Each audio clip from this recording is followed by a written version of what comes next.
Welcome back. Are you well? I am well. I'm gonna be talking about Mickey Mouse. Not Mickey Mouse. It's not Mickey Mouse. It's Steamboat Willie. A very different dude. Publicly, he's a different guy. He may look the same, he might act the same, but he's different. Which now that he's entered public domain, you're allowed to rip him off. Which obviously, and you wouldn't be here otherwise, means horror movies. There was a plethora. There was multiple of these Mickey Mouse movies to choose from. I mean, Steamboat Willie movies. These Steamboat Willie movies to choose from. I chose this one. The ITN movies. I don't know. We've talked about ITN before. They're the guys who did Blood and Honey and other movies. They're British, so it just feels right for me to talk about them. They're also the guys who did Popeye's Revenge. Just so we've got it on history of these guys. I've watched a few of them. We're going to start off with Mouse Boat Massacre. Not Motorboat Massacre, which is what I think I said earlier on. As most of these films start, we get dumped right in the middle of stuff. People are already getting massacred. We got this guy on the beach, he's getting massacred. And straight away, I'm 99% sure this is the same house they use in Pooh, Blood and Honey.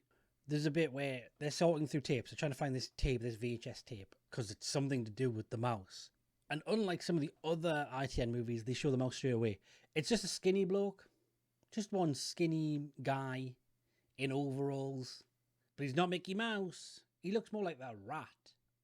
I can't remember the name of the rat from the Disney. There was a Disney show where he used to run like a nightclub, and all the heroes and villains were there from other Disney projects, and they're sort of hanging out. And the main antagonist of this was like a rat, a big tall rat.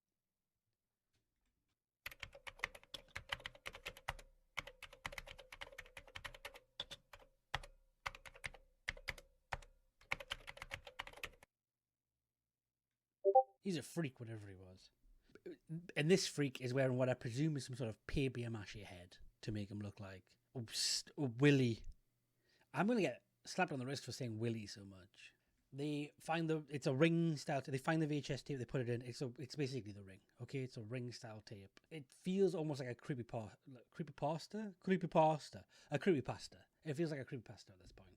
As these films go anyway, the first load of the guys, they're just fodder. They're always just fodder. Okay, don't enjoy any of these characters. What they do have, which I did enjoy when I saw it, was a giant mouse trap. Now they don't. It feels like they're setting up that he's sort of like the Mask. Doesn't come back. Never comes back. He doesn't pull out any other mouse themed death traps. But this is part of a flashback. This flashback does feel like the end of the last movie. Not the last movie that I watched, but just a movie that we didn't get the chance to see. And we meet the three people that we have just met. They die pretty much instantly. They die so quickly in this movie that I couldn't even explain them all, introduce them all throughout this entire thing, because they're pointless. Why waste my breath?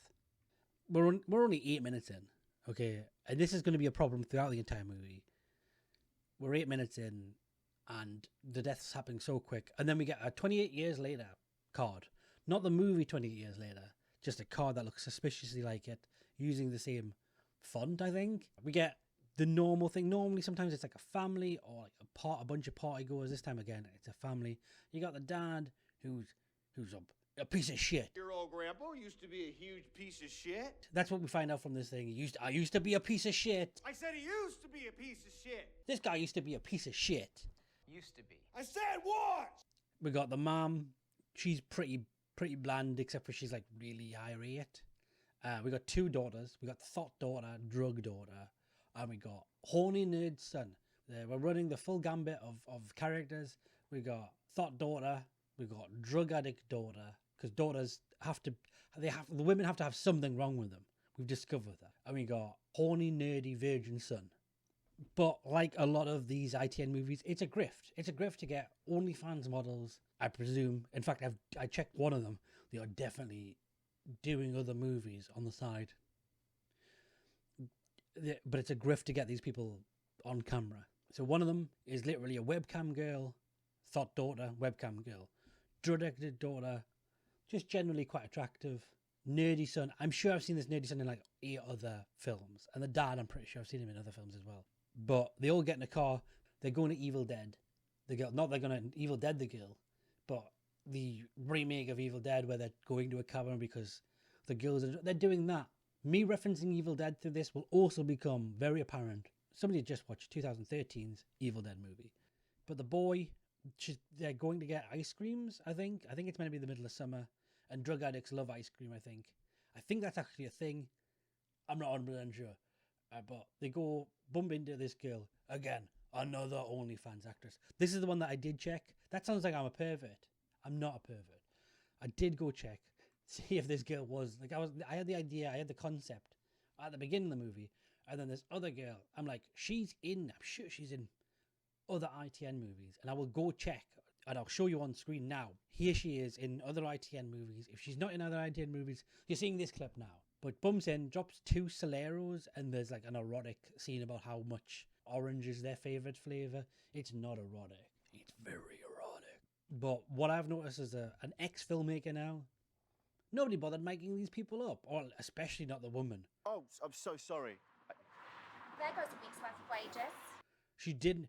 She's just like, the guy's like, oh yeah, I love Soleros. And she's like, I love Soleros too, they're really nice. I love a Solero. I love orange flavoured things. But orange, right?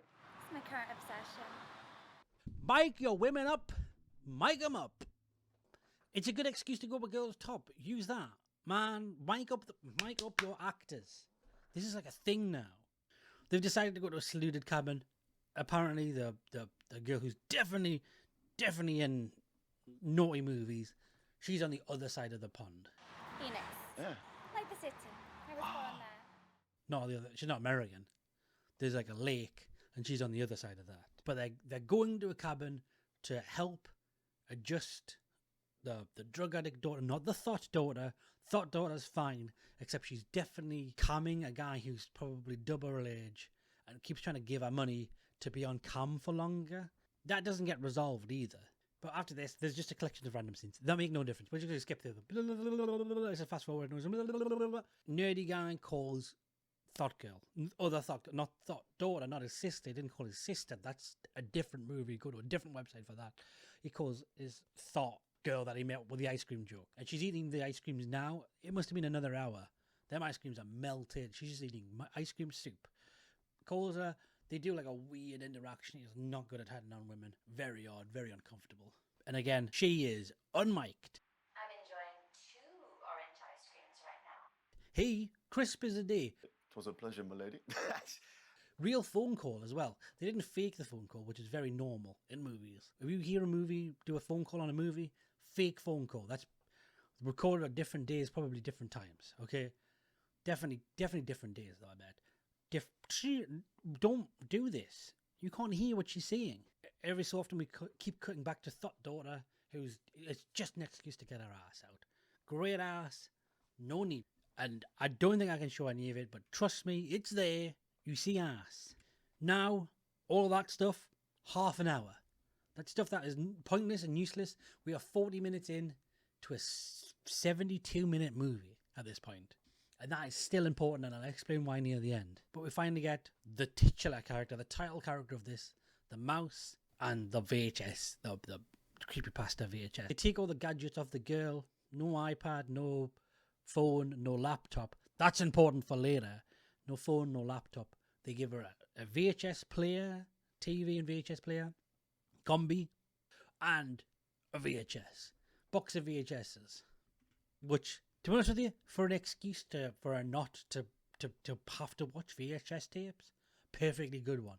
I think it's the best excuse I've ever seen in a movie for them to watch VHS tapes. There's also this big section where they're on a date. The audio is too clean. They haven't recorded any background sound. Normally when you're making a film, you do like a 30 seconds to 90 seconds of just the general surround. Nobody talks. 30 seconds of just general surround noises, and you can just post them in the back. Didn't bother. Just crisp, clean audio. Possibly ADR, but I don't think it is. You look stunning.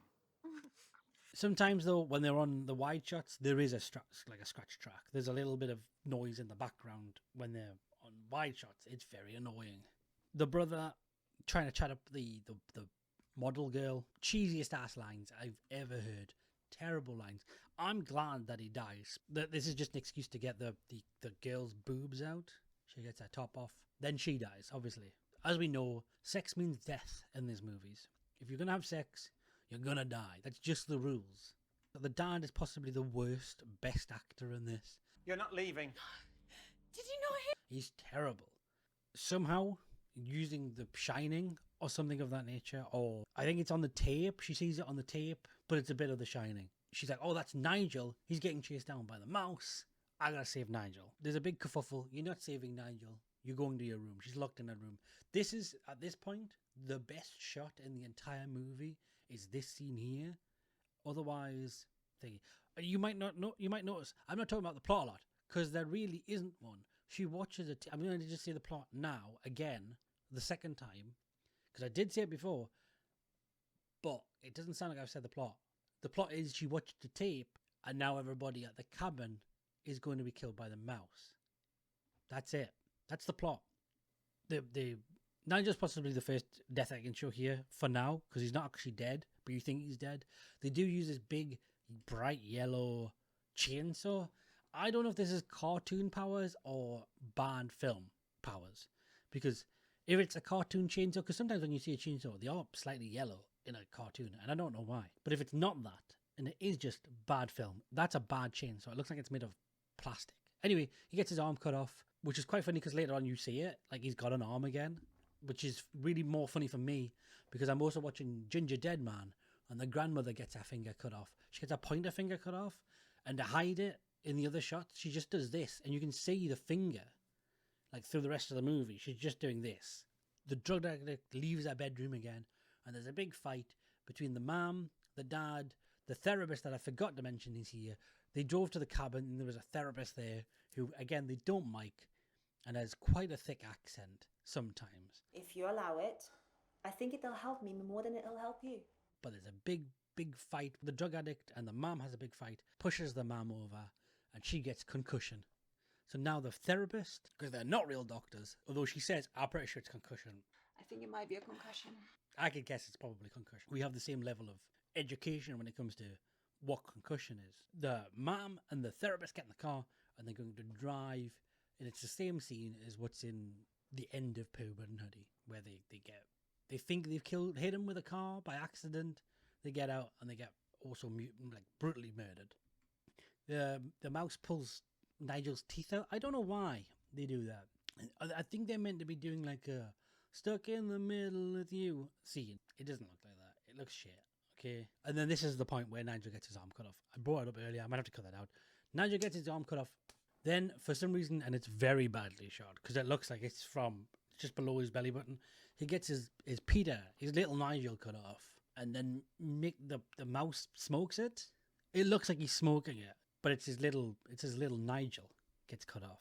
There's no real eventful deaths in this. I say like the mom and the therapist get killed. Very uneventful. Nobody knows it's happening except for the drug addict daughter, because you can sort of see it on the TV, but not really. It's hard to explain that bit. But then she goes in a cupboard and there's a laptop. Even though all the tech was meant to be taken off her, there's a laptop. No explanation why there's a laptop. She just now has a laptop that works and is connected to the internet. So she Googles like drugs, mouse, VHS, and then that came.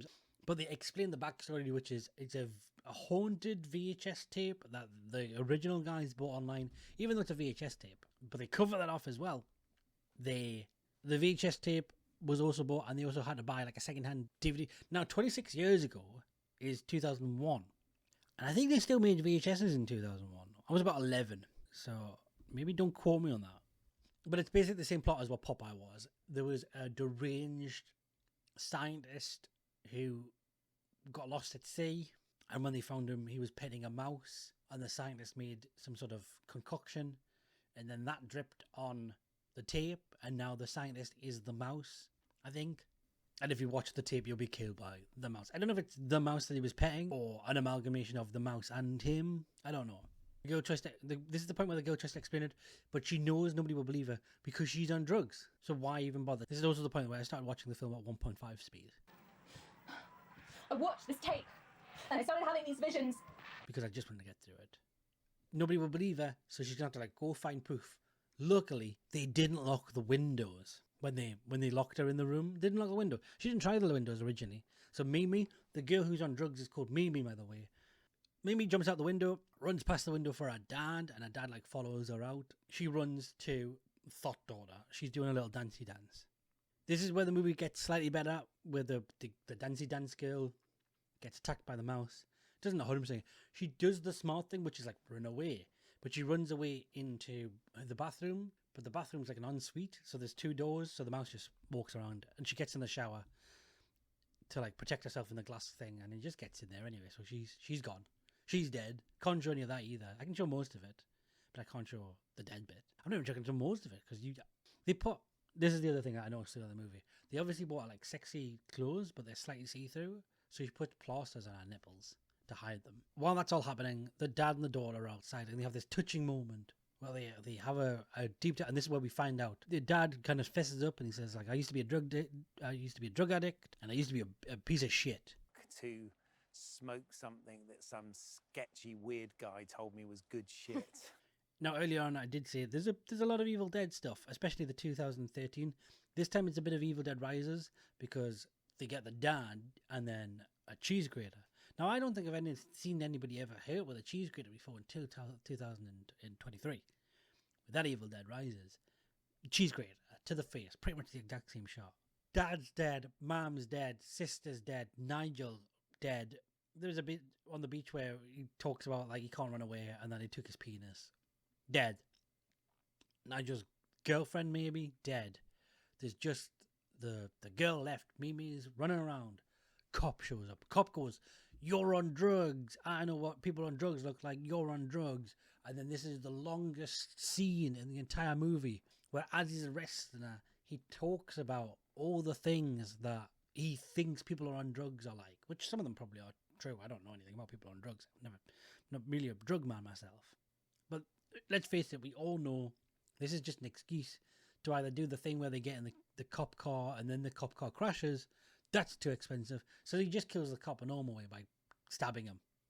Big chase scene where there's just... The girl works it out. Mimi works it out. She's going to get the tape. And if she destroys the tape, she destroys the mouse. So she runs back to the house and the mouse chases her slowly like Jason style. And then she stabs him in the leg. And he just sort of acts like a normal dude being stabbed in the leg. He's like, oh my God. Sort of thing. And it probably does hurt. But you're meant to be like a VHS type. That doesn't happen in the ring. They don't kick the ring in the face. And she goes, oh my fucking nose. It doesn't happen. There's a little kerfuffle. She's on the floor. She grabs the tape, the titular tape, and holds it up to sort of protect herself. Best effect in the movie so far. He cuts through the tape, and boom, he sort of vanishes.